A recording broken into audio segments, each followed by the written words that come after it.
Hi, this is Ravi. ఏపీలో అసలు CBI ఉందా లేదా, ఉన్నా పనిచేస్తుందా లేదా, అదే అంశంపై చాలామందికి డౌట్స్ ఉన్నాయి. ఎందుకంటే ఒక ఎంపీ మర్డర్ జరిగి 5 ఏళ్ళు అయింది. ఇంతవరకు అందులో ఎవరున్నారు, ఎవరు చేశారు అనేది ఇంతవరకు బయటికి రాలేదు. వాళ్ళ అమ్మాయి మాత్రం ప్రతిసారి ఢిల్లీ వెళ్తుంది, తన ఆక్రమణ చెప్తూనే ఉంది. మరి ఇంతకీ అసలు ఈ కేసు ఎంచిపోతుంది, ఇన్నేళ్ళు ఎందుకు పట్టింది? ఇదే అంశంపై మనతో మాట్లాడేందుకు సీనియర్ జర్నలిస్ట్ సిఎస్ రావు గారు ఉన్నారు. ఆయన అడిగి మరిన్ని వాళ్ళు తీసుకుందాం. సార్ నమస్కారం. సార్ నమస్తే రవి. సార్, వివేకానంద రెడ్డి హత్య జరిగి 5 ఏళ్ళు అయింది. ఇంతవరకు దోషులు ఎవరూ తెలియలేదు. సో అనుమానాలతో ఉన్నాయి. సో పలానా వాళ్ళు మాత్రం తెలట్లేదు. ఎందుకు సార్, ఎందుకు జరిగింది అట్లా, ఏంటిది, దీని వెనకాల ఉన్న నేపథ్యం ఏంటి? ఇప్పుడు ఉన్నటువంటి ముఖ్యమంత్రి ఎవరు? జగన్మోహన్ రెడ్డి. ఆయన ఏమంటున్నారు ప్రతి సభలో కూడా విశ్వసనీయతతో కూడినటువంటి రాజకీయాలు చేయాలి అని చెప్పి అంటూ ఉంటారు. రాబోయేటువంటి ఎన్నికలు పెద్దలకి పేదలకి మధ్య జరుగుతున్నాయి, పెత్తందారులకి పేదలకి మధ్య జరుగుతున్నాయి అని చెప్పి ఆయన ప్రతిసారి అన్ని వేదికల మీద నుంచి చెప్తున్నటువంటి మాట. నీతి నిజాయితీకి జరుగుతున్నటువంటి మోసానికి మధ్య జరుగుతున్నటువంటి ఎన్నికలు ఇవి. ఇలాంటివన్నీ చాలా చెప్తున్నారు. ఎవరు రాసిస్తున్నారు కానీ బాగా ఈ కొటేషన్స్ తోటి బాగా చెప్తున్నాడు జగన్మోహన్ రెడ్డి. అంటే మడిమ తిప్పని, మాట తప్పని ఇవన్నీ చెప్తూ ఉంటారు. నీతి నిజాయితీ గురించి బాగా చెప్తూ ఉంటాడు జగన్మోహన్ రెడ్డి. అలాగే నిబద్ధత అని చెప్తుంటాడు. నిబద్ధతతో కూడిన రాజకీయాలు చేయాలి అని చెప్పి, పారదర్శకతో కూడిన రాజకీయాలు చేయాలని చెప్పి బాగా చెప్తూ ఉంటాడు ఆయన. 2019లో బాగా ఎక్కినాయి అవి జనాలకు. కానీ ఇప్పుడు 2019 నుంచి ఇప్పటి వరకు చూసిన తర్వాత, ఎస్పెషల్లీ వివేకానంద రెడ్డి మర్డర్ కేసుకు సంబంధించినటువంటిది తీసుకుంటే కనుక, ఆయన నీతి ఏంటి, నిజాయితీ ఏంటి, పారదర్శకత ఏంటి, ఆయన ఏ విధంగా చేశారు అనేది ఆంధ్రప్రదేశ్ ప్రజలకి, ప్రత్యేకించి రాయలసీమ ప్రజలకి, అందులోనూ పులివెందుల్లో ఉండేటువంటి ప్రజలకి బాగా తెలిసింది. వివేకానంద రెడ్డి మర్డర్ కేసు ఎన్ని మలుపులు తిరిగిందో, అసలు ఊహించినటువంటి మలుపులు, ఎవరు ఊహించినటువంటి మలుపులు, అనూహ్యమైన విధంగా మలుపులు తిరిగిన దృష్టాంతాలను మనం చూసాం. అసలు ఎప్పుడైనా సరే, ఏ రాష్ట్రంలో అయినా సరే, విచారణకు వచ్చినటువంటి సిబిఐ అధికారిని అరెస్ట్ చేసినటువంటి దాఖలాలు, కేసులు పెట్టినటువంటి దాఖలాలు ఉన్నాయా అంటే ఆంధ్రప్రదేశ్లోనే ఉన్నాయి. అది కూడా జగన్మోహన్ రెడ్డి హయాంలోనే ఉన్నాయి. అక్కడికి వచ్చినటువంటి రామ్ సింగ్ మీద, విచారణ చేయడానికి వచ్చినటువంటి రామ్ సింగ్ మీద కడప పోలీసులు చేత కేసు పెట్టించి ఆయన మీదనే విచారణకి ఆదేశించడం అనేది ఒక పెద్ద ట్విస్ట్ ఆ వివేకానంద రెడ్డి మర్డర్ కేసులో.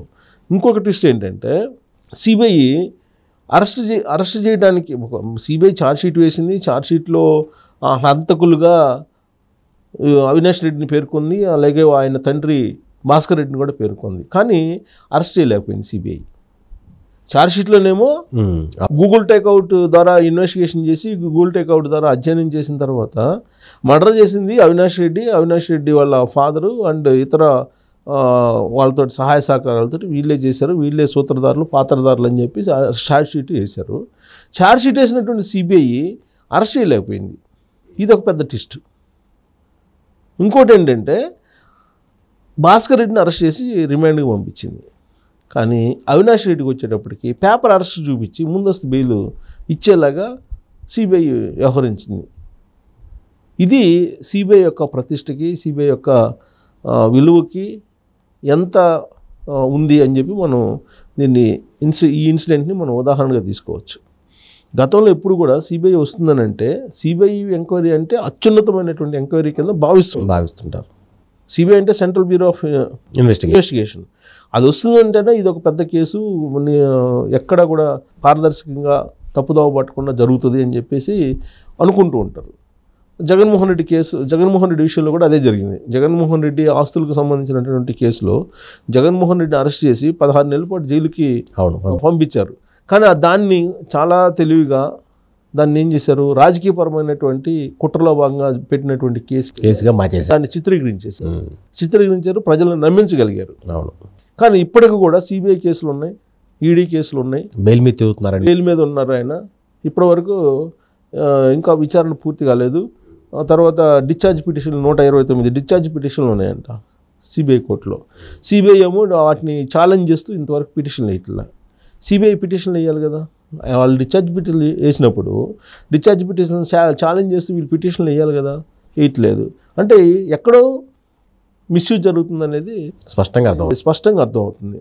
ఇంకోటి ఏంటంటే సిబిఐ వచ్చినప్పుడు కర్నూలులో అవినాష్ రెడ్డిని అరెస్ట్ చేయడానికి సిబిఐ వెళ్తే కర్నూలు హాస్పిటల్లో ఉంటే అక్కడ ఆయన్ని అరెస్ట్ చేయడానికి సిబిఐ అధికారులు వెళ్లకుండా అసలు అవినాష్ రెడ్డి దగ్గరికి వెళ్లకుండా అక్కడ ఉండేటువంటి ఎస్పీ, కర్నూలు ఎస్పీ, పోలీసులు సహకారం కూడా అందించలేదు. అంటే ఇది విచిత్రమైనటువంటి పరిణామం కదా ఆంధ్రప్రదేశ్లో. అంటే జగన్ మార్క్ పరిపాలన ఏ విధంగా ఉంటుంది అనే దానికి నిదర్శనంగా ఇది కనిపిస్తుంది. అందుకే ఇప్పుడు సునీతకు మరో మార్గం లేక ఢిల్లీ వెళ్ళిపోయింది. ఢిల్లీ వెళ్ళి ఢిల్లీలోనే తన ఆక్రందాన్ని వినిపించాలి అనేటువంటి ప్రయత్నం ఆవిడ చేస్తుంది. అదే సో ప్రజాక్షేత్రం ఇప్పుడు రెండు, ఒకటి న్యాయస్థానం, రెండు ప్రజాక్షేత్రం. ఈ రెండిట్లోనే న్యాయం జరగాలి. న్యాయస్థానంలో న్యాయం జరిగినప్పుడు ప్రజాక్షేత్రంలో న్యాయం జరగాలి కదా. అందుకే ఇప్పుడు ఆవిడ ఈ వివేకానంద రెడ్డి మర్డర్ కేసు అనే దాన్ని సెంట్రిక్గా చేసుకొని రాబోయేటువంటి ఎన్నికల్లో ప్రజాక్షేత్రంలోకి దిగాలి, ప్రజాక్షేత్రంలో దీన్ని తేల్చుకోవాలి. ఇది ఖచ్చితంగా ఈ మర్డర్ని అవినాష్ రెడ్డి, భాస్కర్ రెడ్డి చేశారు అని ఆవిడ చెప్తున్నారు. వాళ్ళిద్దరిని కాపాడుతుంది జగన్మోహన్ ఇది పొలిటికల్ మర్డర్, జగన్మోహన్ రెడ్డికి తెలిసే జరిగినటువంటి మర్డర్ అని చెప్పి ఆవిడే చెప్తున్నారు, సునీతారెడ్డి చెప్తున్నారు. సో ఇలాంటి పరిస్థితుల్లో న్యాయస్థానాల్లోనేమో న్యాయం జరగకుండా అడ్డుకుంటున్నారు. ఇప్పుడు ఇది పెద్ద ట్విస్ట్ ఏంటంటే హైకోర్టు నుంచి సుప్రీంకోర్టుకి వెళ్ళింది కదా. సుప్రీంకోర్టు ఏం చేసింది, అసలు ఇన్ని రోజులు ఏంది మర్డర్ కేసుని ఒక మాజీ ఎంపీ పైగా రాజశేఖర రెడ్డి తమ్ముడు, రాజశేఖర రెడ్డి బ్రదరే కదా, Rajasekhara Reddy brother, X minister plus ఒక ముఖ్యమంత్రికి బాబాయి, జగన్మోహన్ రెడ్డి బాబాయి.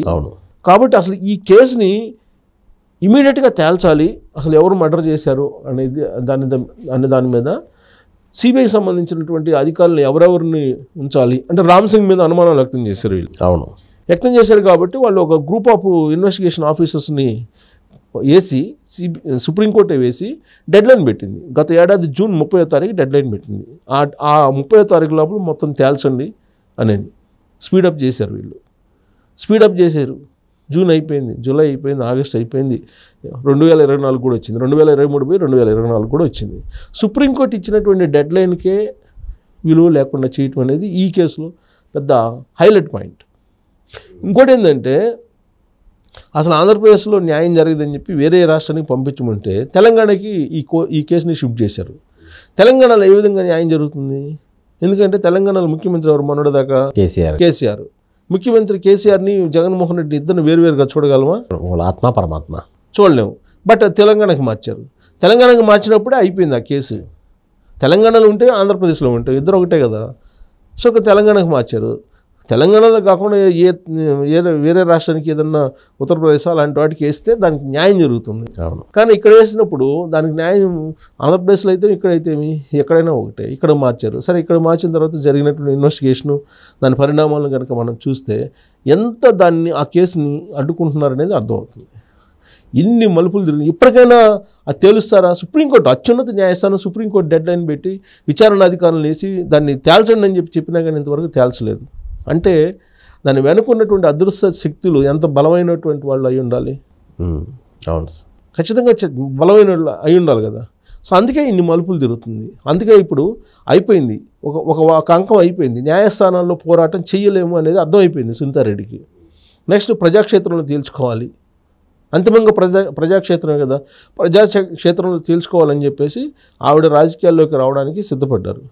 అంటే ఇండిపెండెంట్గానే పోటీ చేయాలని, ఏ పార్టీ తరఫున కాకపోయినా జగన్మోహన్ రెడ్డికి వ్యతిరేకంగా, అవినాష్ రెడ్డికి వ్యతిరేకంగా ఎస్పెషల్లీ పోటీ చేయాలని నిర్ణయించుకుంది. కడప ఎంపీగా ఆమె ఇండిపెండెంట్గా పోటీ చేయాలని నిర్ణయించుకున్నట్టు తాజాగా ఢిల్లీ నుంచి వస్తున్నటువంటి ఇన్ఫర్మేషన్. సో అప్పుడు ప్రజాక్షేత్రంలోకి వెళ్ళి అప్పుడు వివేకానంద రెడ్డి మర్డర్ అనేటువంటి అంశాన్ని ప్రజల్లోకి తీసుకెళ్ళి ఎవరైతే హంతకులు ఉన్నారో వాళ్ళకి ప్రజాక్షేత్రంలోనే బుద్ధి చెప్పాలనేటువంటి ఒక నిర్ణయం తీసుకోవటం అనేది ఒక సంచలనమైనటువంటి అంశంగా మనం తీసుకోవాలి. ఎన్నికల కమిషన్ కలిసి కంప్లైంట్ కూడా చేశారు సునీతారెడ్డి. ఇది హంతకులని మీరు ఎంకరేజ్ చేయొద్దు, ఆల్రెడీ కోర్టులో కేసులు ఉన్నాయి, ఇలాంటి వాళ్ళని పోటీ చేయడానికి అనర్హులుగా మీరు ప్రకటించాలి అనేటువంటి డిమాండ్ తోటి ఆమె సెంట్రల్ ఎలక్షన్ కమిషన్ కూడా కలిసి కంప్లైంట్ చేయడం జరిగింది. సో కాబట్టి ఇప్పటివరకు న్యాయస్థానాల్లో తీవ్రంగా పోరాడి అనేక అడ్డంకులు, ప్రతిబంధకాలను ఎదుర్కొని పోరాడుతున్నటువంటి వీర మహిళగా మనకు డాక్టర్ సునీతారెడ్డి ఇప్పుడు అందరికీ గుర్తుంది. సొంత తండ్రిని చంపితే ఎంత కసి ఉంటుంది, న్యాయం జరగట్లేదని.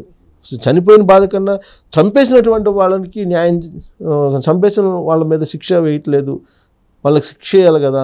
ఆవిడ ఒకటే చెప్తున్నారు, మీరు ఎంక్వైరీ చేయండి, ఎవరు అంతకులో తేల్చండి, వాళ్ళు అంతకులా కాదా తేల్చి నిర్దోషులైతే వదిలిపెట్టండి అని చెప్తుంది. నిర్దోషులైతే వదిలిపెట్టండి, అంతకులుగా మీరు గుర్తించినటువంటి వాళ్ళకి శిక్ష వేయాలి కదా, శిక్ష వేయట్లేదు అని చెప్పి ఆవిడ ఆవేదన వ్యక్తం చేస్తున్నారు. సో ప్రజాక్షేత్రంలో ఖచ్చితంగా ప్రజలు ఒక తీర్పు ఇస్తారని అనుకోవచ్చు మనం. నిజం నిలకడమే తెలుస్తుంది, కానీ వివేక హత్య కేసు నిజం మాత్రం ఎప్పటికీ తెలియలేదు. సో ఇన్నాళ్ళు సుప్రీంకోర్టులో హైకోర్టులో పోరాడిన సునీత ఇక నుంచి ప్రజాక్షేత్రంలో తెలుసుకోబోతున్నారు. మరి రాబోయే రోజుల్లో ఆమె ఈసారి సక్సెస్ అవ్వాలని, సో ఆమె తండ్రి మరణాన్ని ఆ మరణానికి కారణమైన వారిని అంతు తేల్చాలని కోరుకుందాం. Thank you.